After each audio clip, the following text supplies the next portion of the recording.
There's little doubt at this point that there will be a wave of partnerships coming to both Tesla and the other players in the EV industry and the self-driving cars industry. Today, we're going to discuss two very big potential deals that might be starting to happen. For the first story, what will happen to Uber? We'll watch a video of Uber CEO Dara Khosrowshahi being interviewed, and he talks about Elon Musk and what will a robotaxi future look like for Uber. Second, there are reports from supply chain sources that Apple and Rivian might be in talks about a partnership. Does this make sense? Let's learn more. And I've got my good friend Brian White from his incredible YouTube channel called FutureAza joining me. Thank you, Brian.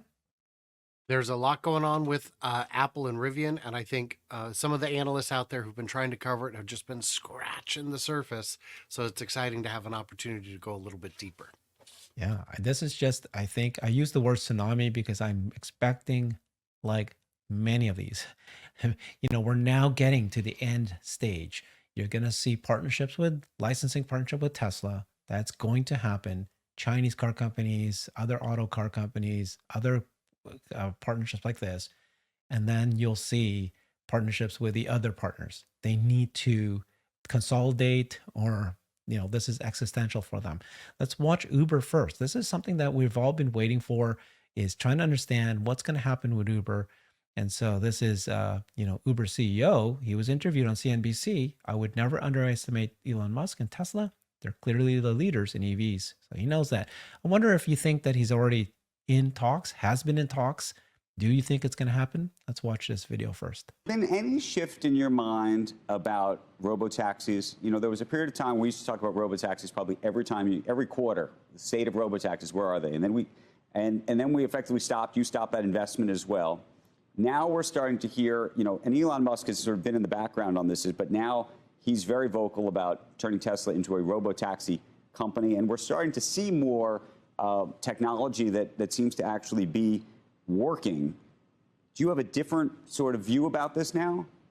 Well, we think that the autonomous technology brings incredible promise in terms of improving safety, lowering prices, making mobility available for everybody, which we think can increase the overall market share of our services. And listen, I would never underestimate Elon Musk and Tesla. We're big fans of his.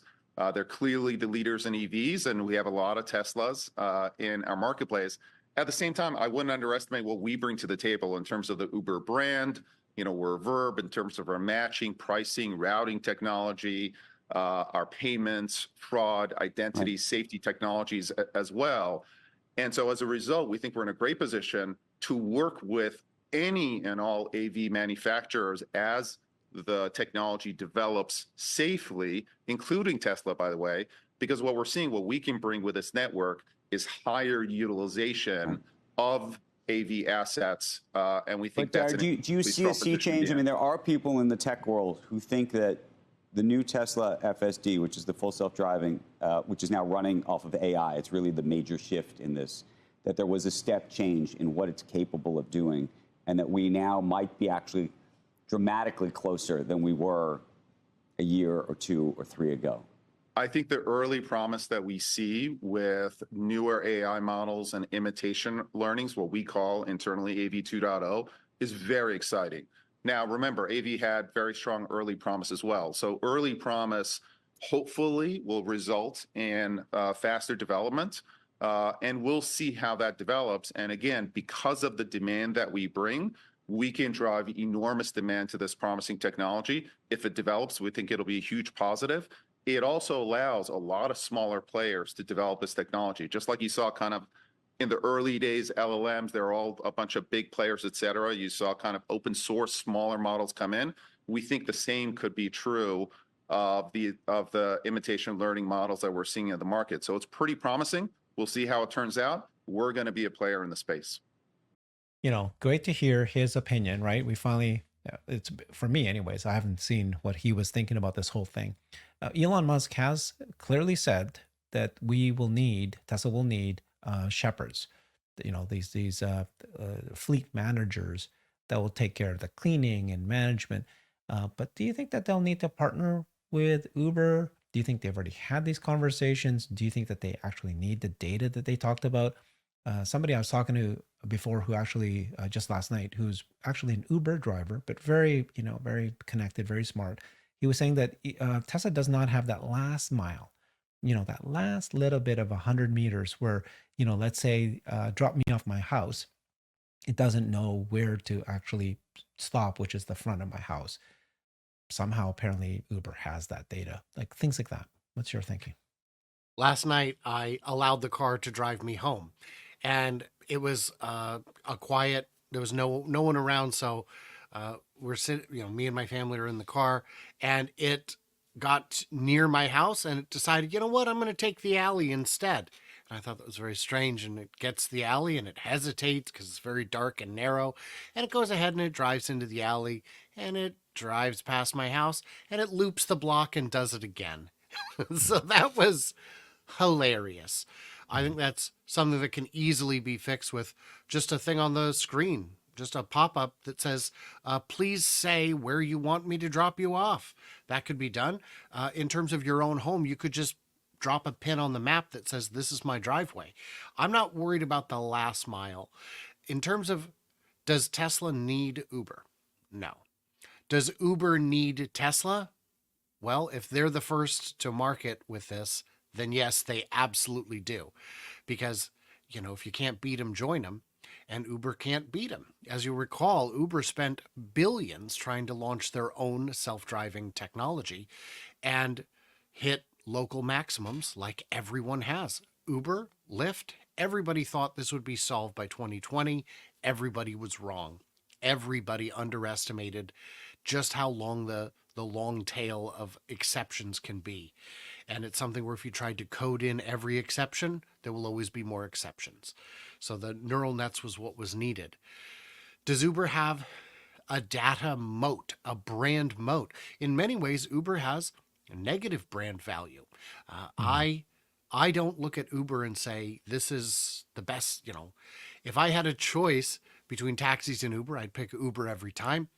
But if I had a choice between Uber and something that isn't Uber, that manages to overcome the shortcomings of Uber, I would jump in a second, especially if it's cheaper, especially if there's no tips, especially if it doesn't have a reputation for taking advantage of restaurant owners and drivers and customers.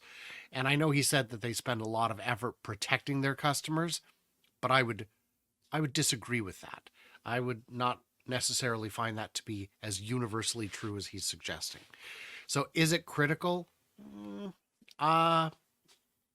It's more critical for Uber than it is for Tesla. There's a lot of pieces to Uber and to ride hailing. And so there might be a partnership, but when you think about how, that Tesla is thinking about this, they are thinking about it not just based on their own cars. They're looking at the customer owned cars.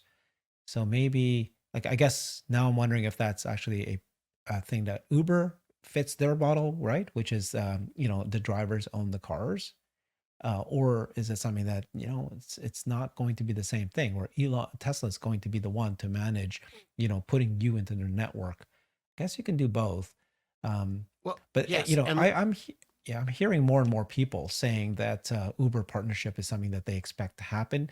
I still am not convinced. I think it's possible. I think it's even likely. I think it would be non-exclusive so that Uber doesn't have the capacity to say you can't also sell to Lyft. You can't also sell to Herbert and Brian. You have this opportunity. When you're talking about someone like Uber, if they need to put in a maintenance center to clean cars and safety check, do whatever it is you have to do in between, maybe not passengers, but in between shifts, Uber could set that up very quickly. I have no doubt that they could put in inspection centers, cleaning centers in the right places, in important places, and get them staffed quickly. So I think that would allow Tesla the headspace to expand more quickly, but also the revenue. Because I'm sure, as much as Tesla would like to keep every single one of these cars for themselves, the $20-30 billion cash on hand is not adequate to do that from day one without incurring some pretty serious risk that doesn't necessarily need to be there. The other argument was that you heard Uber CEO Dara say that actually they buy a lot of Teslas. They have a lot of a big partnership now with Tesla, where they encourage their drivers to get, they incent them, give them incentives to buy Teslas. I know you're watching a lot of these ride-hail drivers buy Teslas because at the end of the day, the monthly fee is about the same as it would be just the gas cost as well alone. And so, anyways, like this partnership is already happening with Uber, and the idea is that they can expand it. It's already there, and that this guy was saying that Uber drivers actually one of the best sellers, like one of the best people to sell. And so, if you've got an Uber driver driving a Tesla, they will sell you more Teslas. This is where it gets weird, because what happens when you don't have the driver anymore? Why does that? How's Uber still going to upsell Tesla at that point, right? They're just it's they should be a service behind the scenes. And then Tesla launched their own app. And so it's okay to have multiple apps, right? I think I heard one expert say that if you look at McDonald's, they have their own app, but they allow Uber Eats and Grubhub and all these others to order McDonald's too, because there's going to be regular service and then there'll be peaks during high demand. And so there you'll need other kind of, other ways to buy that when it's needed. What's your thinking about any signals that Tesla with the app and others that they might actually be partnering, or they may not be partnering? Uber's app works great, and it always has. I don't know what their development team is developing, because the app, you can't see the changes in it. I'm confident that should Tesla launch their own app, it would quickly become as competent as anything out there. The real trick has less to do with that and more to do with achieving a level of saturation that allows customers to actually use the network. I'm not worried about that side of it kind of at all. And I think you're right. One car can exist on more than one network. For that matter, there are Uber and Lyft drivers where the driver has both, and he'll have both apps open and see which one he wants to use for the next particular ride. I don't know that driver would necessarily want a third app, but hey, I mean, that's up to them. And maybe 3 is too many ride-hail networks to have. There have been others in addition to Uber and Lyft that haven't fared as well. So all of that is definitely possible. Perfect. Okay, let's talk about the next potential partnership that's out there. And this is rumors that Apple and Rivian are talking right now for a partnership. And the only reason I bring this up is I've been given information that this is likely true. This is from people that should be in the know, that have relationships. So that's the only reason I'm thinking this might actually be real. We'll see what happens. So this says here that there's a potential that Apple is in talks with Rivian about a potential partnership. And this is coming from supply chain sources. This is Taiwan-based Digitimes. That's who reported it. And they said it comes from supply chain sources.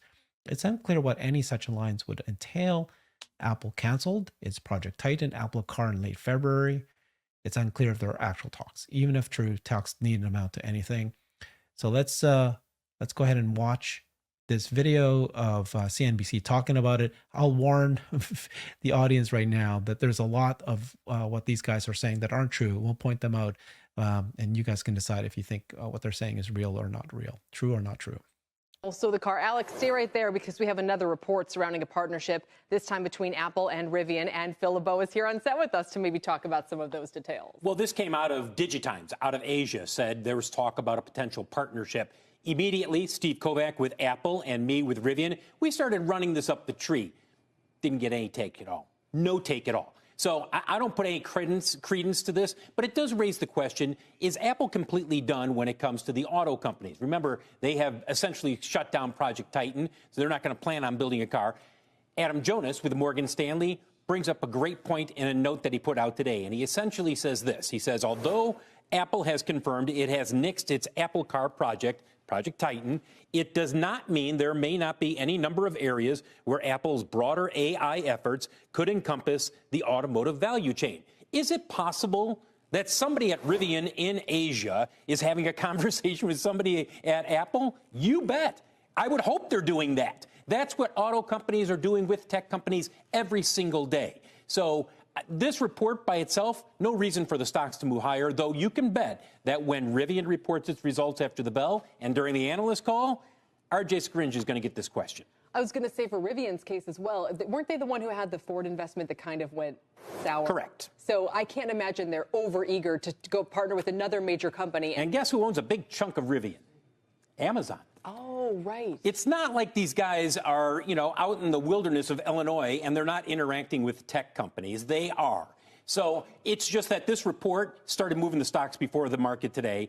You'll notice the stocks really haven't done much since then because it hasn't been flushed out. There's no there, if you will. So the idea of the two working together, quote, on a car, no uptake there. But the possibility that Rivian might employ or work with Apple on making Apple software a technology hub. There's Apple CarPlay out there. Yeah, there's CarPlay. Absolutely. For sure. Absolutely. Or other products in the future. Look, AI opens up a number of opportunities, not just for Rivian, but other automakers as well. And you can bet that Apple, while it is not doing Project Titan, it is certainly still in communication with auto companies. Yeah. I'm curious about Rivian as well, as we've talked a lot about Tesla's struggles lately, where there's just, it seems, not enough demand to meet the supply of EVs that we thought there would be this time and point. But Rivian has also still survived the challenge of higher interest rates and this initial period of a plethora of startups. How does it stand now, competitively speaking? It's number 2 in the U.S. in terms of pure EV companies.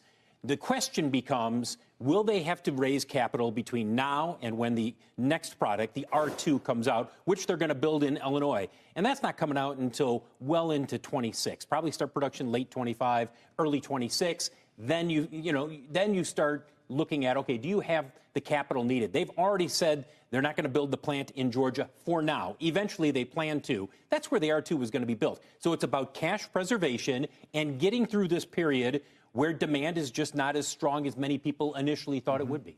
Alex, what do you think of the possibility of Apple working in the car business in some way, if not to manufacture an automobile?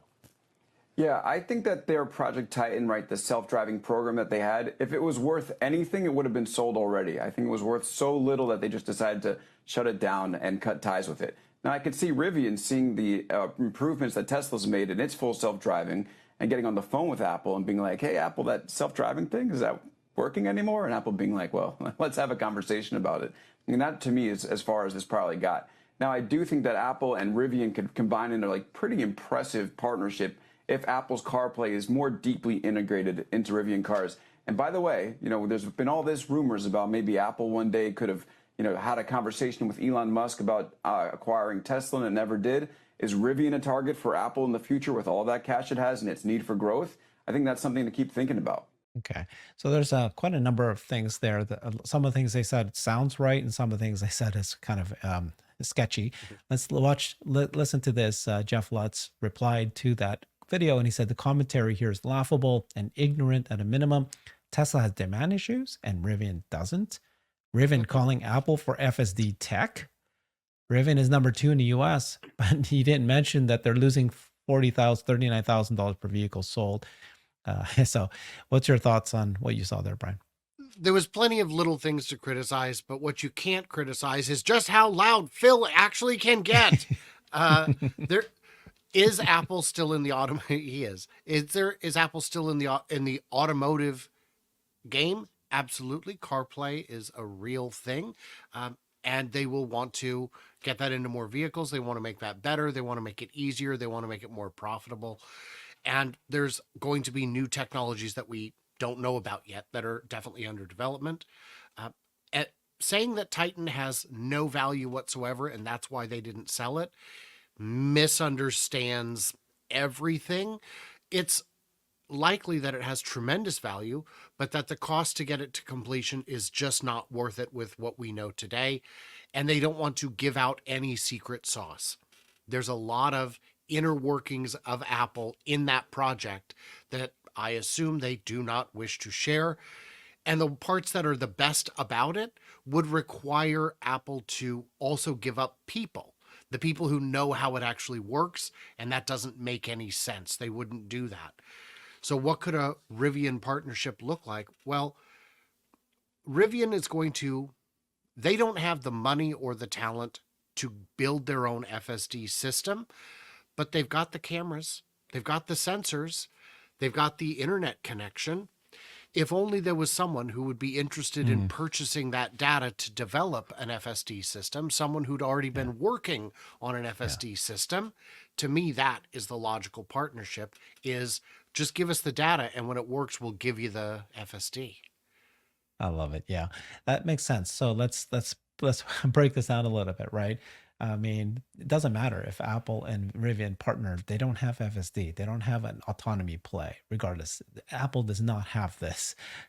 There's nothing that they've done to show that they have any of this. They've got their cars, they had the LiDARs, but it's just so small numbers that it's unlikely that they're going to come out and surprise everybody that they've got this technology.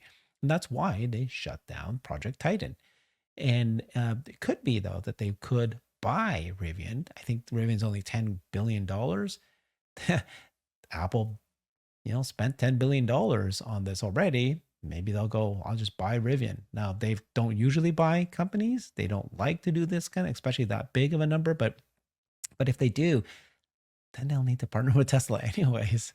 Right. To get And the autonomy. it's not 10 billion, because if they bought it for 10 billion, now they're on the hook for another 8 billion a year in losses. So Yes. I don't think the timing would be right.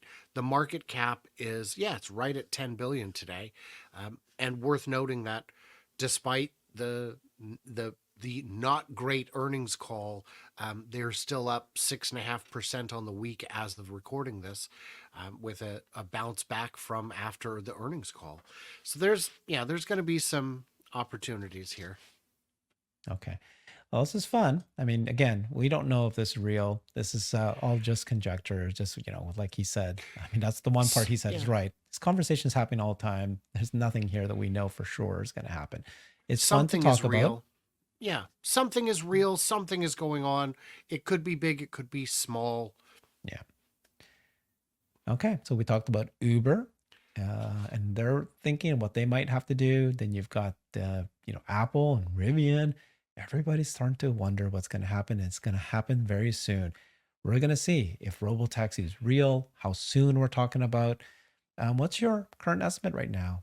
When do you think the very first robotaxi? I mean, it is also true that if Tesla wanted to, they could turn on robotaxi today. Just the existing FSD 12 can do this. There's nothing, in a confined space. They don't want to do that quite yet. They want to go big and they want to go wide, and they want to get the technology to the point where it's safe, right? What's your guess, though, when Tesla might make this decision? Earlier, we discussed that last mile where Tesla doesn't know where to park. Cruise had a great solution to that. I'll park where I'm going to park, and I'll turn on my flashers and notify you on the app that your car is waiting for you a block and a half away. That's something that they could do today. Would it be the most comfortable ride? I don't know. I know that we've seen some shortcomings with Cruise when the Kilowatts and Holmars did their race through San Francisco in competing FSD systems, where Cruise just got stuck. That's not comfortable. If there were cars around, that would be especially uncomfortable. You would feel like a real jerk stuck in traffic. So when will we see the first? I mean, it's all going to come down to what you define as a robotaxi. In some regards, we've already got them with Waymo, and soon again with Cruise, I imagine. But from Tesla, when will we see the first Tesla robotaxi? I don't know. I would say within 3 years, if that's not being too pessimistic. Okay. Yep. I appreciate that. I think the very first pilot will happen sooner than that, probably next year. They wouldn't do the 8.8 announcement if it wasn't within a year afterwards.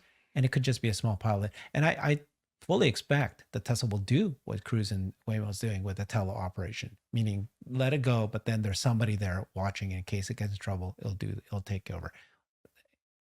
We'll see. We'll see. We'll see. I don't know. Okay. Thank you so much, Brian. Follow him on his YouTube channel, FutureAza. It's great over there. I like it. Sometimes I show up there too. Thank you so much, Brian. Appreciate you. Bye-bye. I've created a website that is the most comprehensive resource for the Tesla investor. Please check it out. Simply go to my website at herbertong.com.